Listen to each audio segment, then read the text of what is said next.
Hi, everyone. Thank you for watching today. We're going to be talking about aspects of masculinity and how it affects our overall well-being, both our mental health and our physical health. My name is Carrie Shaw, and I'm a doctoral intern at CAPS. Kendra, would you like to introduce yourself? Hey everyone, my name is Kendra and I'm also a doctoral intern at CAPS. So what you can kind of expect from this talk is first, we're just going to talk about what is masculinity. It's something part of our life that is so ingrained in our day-to-day life, but it's like, what is it actually? And then we're going to go a little bit more in depth with how is masculinity healthy and both unhealthy for us, and different characteristics of that. And then next, we'll talk about how, more specifically, how masculinity affects mental health and physical health and the implications of that. And then, we don't want to leave you without resources to take away. So we'll be giving you some strategies on how to enhance that healthy form of masculinity within yourself, and then also takeaways that you can look into after this talk. So what is masculinity? Masculinity is defined as a set of characteristics, behaviors, and roles that have historically been associated with men. Interestingly, what most of the research has told us is that a lot of these characteristics or behaviors have been socialized over generations, centuries, and have changed throughout time. But there's really what the research says is a lot of these characteristics are social norms. But there is some other evidence and research stating that there are some biological bases to these characteristics of masculinity. And it's also important to note that masculinity can look different in different cultures. And there can be different norms and gender roles of how masculinity can be displayed based on different cultures, and also based off of different generations. Masculinity can be taught differently across time. Also, it's important to note that while traditionally masculinity has been associated with men, masculinity can be displayed by anyone, regardless of their gender or their gender identity. Women can display features of masculinity, men can. Gender non-binary people can, express features of masculinity. It doesn't really have to be pinpointed to a specific gender identity. But, what we have seen overall is that masculinity is typically most associated with men. And as we are kind of talking through this talk, I just want to acknowledge that, Kendra and I do identify as cisgender women, and, we are talking about masculinity, an issue that is typically more geared towards men. So while these aspects that we talk about today are suggestions, we really encourage for folks to reach out to other male identified people to gain support and knowledge on this topic as well. Anything that you would like to mention, Kendra? Thank you. So getting kind of more in depth of what are some healthy and unhealthy forms of masculinity. First, on the healthy side, really great features of masculinity is that there's this sense of protection for not only self, but also being protective of others and protective of communities, being like a caretaker in that protective role. There's also a lot of focus and goal-driven attitudes with masculinity.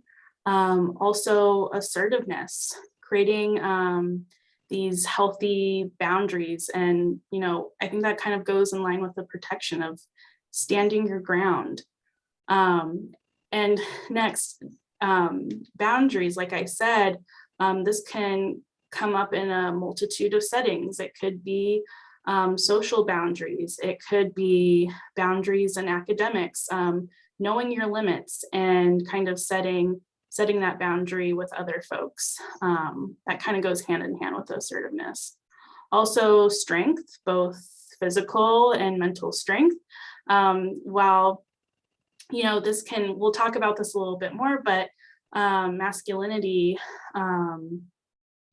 a feature of that is for folks that go through a lot, they're able to really amplify strength and resilience. Also with masculinity comes confidence. And lastly, a logical way of thinking. When you think of the reverse of masculinity is femininity, and some folks might believe that on the flip side of logical is emotional. So femininity is more in touch with that emotional side of things. But with masculinity, there is on more of that logical side. So all of these are really great things to have and are really key characteristics of masculinity. Folks need all of these characteristics to lead a healthy lifestyle. With anything, there is a flip side to it. And there's some unhealthy aspects of masculinity as well. The first being abuse of power. Masculinity, like I mentioned before, is typically associated with men who have more privilege and can use their masculinity to kind of put their dominance over other marginalized communities. Another kind of what I was talking about with that strength, on the flip side of that emotional control, being too rigid, being too inflexible around expressing emotions, and being too kind of bottled up with emotions, overextending that emotional control. While, masculinity has creating assertiveness and healthy boundaries, masculinity might endorse some unhealthy work-life balance, like being really competitive, working yourself 14 hours a day to get ahead and not taking those breaks when you need them, and pushing harder and ignoring how you're really feeling and doing. Also with masculinity, there's this idea of wanting to be perceived as straight, kind of having some internalized homophobia sometimes comes with masculinity. And being a man, you can't be, when men are taught what it is to be a man, sometimes those messages tell us that, oh well, you can't be queer identified because that makes you less of a man. So there's this like internal response to be like, oh well, if I'm masculine, I have to be perceived as straight. This isn't for all folks, but this is generally across the board some of the research is saying. Also with masculinity, there's encouragement to engage in risk-taking behaviors, and also being self-reliant, and not reaching out for help when you need help, and not acknowledging maybe that you're not okay. And also with masculinity, there is more of a tendency to engage in violent behaviors. And that not only puts others at risk, but also yourself. So I just want to emphasize that, these are just some of the very, very many qualities of masculinity, and these are not all of them. There's a lot more healthy characteristics and a lot of unhealthy characteristics that aren't listed here. And I also want to emphasize that these aren't generalizable to everyone. This is just on average what has been researched in America amongst mostly male identified folks. So what are kind of the effects of these unhealthy qualities of masculinity on health. Research has shown that men are less likely to seek out preventative health care due to feelings of embarrassment, not going to, yearly wellness checkups, not getting checked for certain diseases or cancers that are more prevalent in men, because they're like, well, nothing's wrong. Like, why would I need to go? And there's this embarrassment piece of not seeking that out. And unfortunately, when folks don't seek out preventative health care, that puts them at risk of a higher mortality rate earlier in life. So there was a linkage in this study of people who didn't seek out preventative health care typically passed away earlier than female counterparts. Also, in another study, folks that demonstrated characteristics of masculinity were more often to hide their emotions and symptoms related to depression, and really didn't reach out for help, really bottled up those emotions and hid them, and didn't seek social support or additional care. And when that happens, men typically responded to cope with the feelings of depression in other ways, such as increased substance use, increased aggression, and increased risk-taking behaviors that all were detrimental to both their mental and physical health. So not talking about their emotions led them to their depression not to get better, but to get worse, and for them to also engage in even more unhealthy behaviors. And also, lastly, unhealthy forms of masculinity don't just affect the individual who is expressing that masculinity. It also affects people around them. And especially for marginalized identities, queer identities, women, folks that display traditional forms of femininity, can be really affected by that unhealthy part of masculinity, kind of like I was talking about earlier with that need for power. And I just want to preface, like I did on the last slide, that this isn't everyone, but this is just what the research has shown on average with folks that display masculinity. Yeah. So what are ways that we can embrace the healthy qualities of our masculine selves, our identities?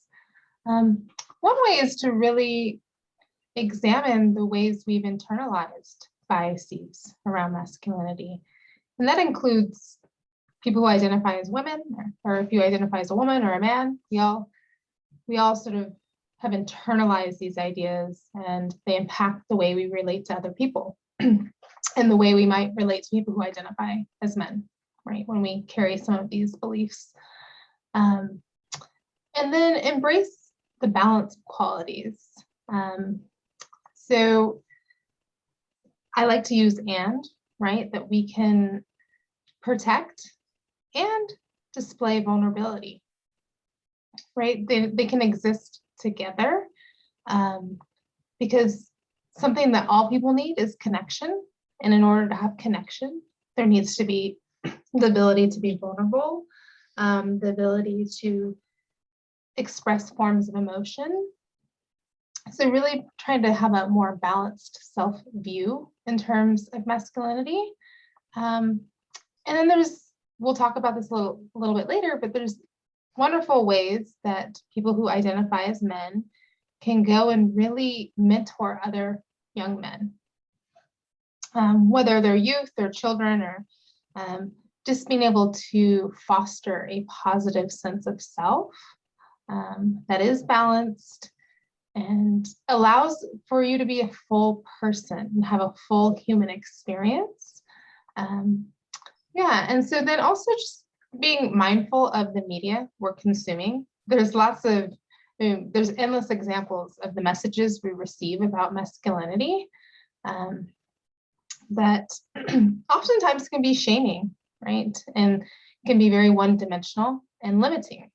Okay? So when we don't have this balanced view of self or balanced qualities, we're really limited in our human experience. And then, being able to really take a stand in your own integrity, that being able to change in your own way, right? Being able to sort of change your experience of yourself, but of others,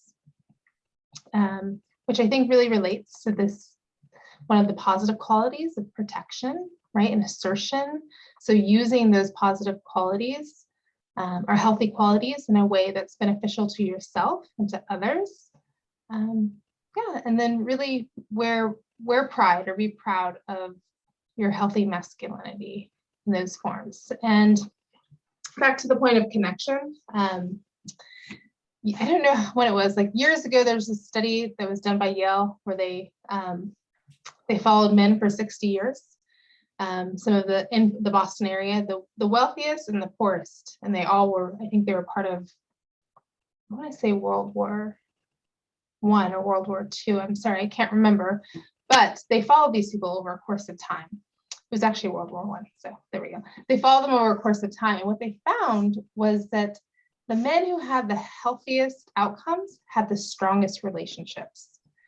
And so what they really found from that is that it's universal for us to want to feel connected. And how powerful is it to feel connected to other men, right? Because often an unhealthy form of masculinity is that the only way men can connect is through physical contact. So whether it's playing sports, which has a form of aggression, or if it's through sexual intimacy, right? And yet men are so much more dimensional than that, or people who identify as masculine are so much more dimensional than that, and they need to be able to connect in many different ways, in different forms of relationships.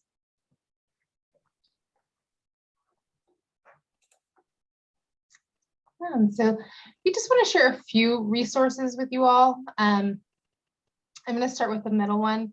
So there's a CNN documentary called Feminists CY Block, and it's about a young man named Richie Edmonds who committed a robbery when he was quite young and was sentenced to armed robbery and was sentenced to 10 years in prison. And during this time, he really has a reckoning with what got me here, right? What was it that led to me to act outside of my own character, my own integrity, right? In a way that, and for him, he picked up a bell hooks book, and he started to learn about ways that really certain forms of masculinity that had been promoted to him within his culture were really harmful, where he had lost touch with his own humanity, his own personhood. And so from that, he started a feminist group within prison. And nobody really thought this was going to work. And this is what this documentary is about. And it's actually still active. He's no longer incarcerated, but they're running these programs all over prison. And it's with men some who have life sentences, who've committed, murder, who've committed violent crimes, are getting vulnerable with one another. They're talking to one another about the ways that they've acted outside of what's best for them, or even within the best of them, because of the messages around, some messages around masculinity, right? And what it is to be a man. And it's really beautiful to see these men connect in these ways, and to confront these parts of themselves, and then to be able to form community that's based on connection. So speaking, here are some Instagram pages as well.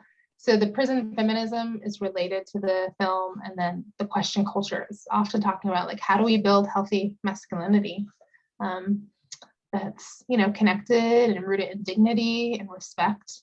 And then, of course, along those lines, we recommend Bell Hooks' book, The Will to Change: Men, Masculinity, and Love.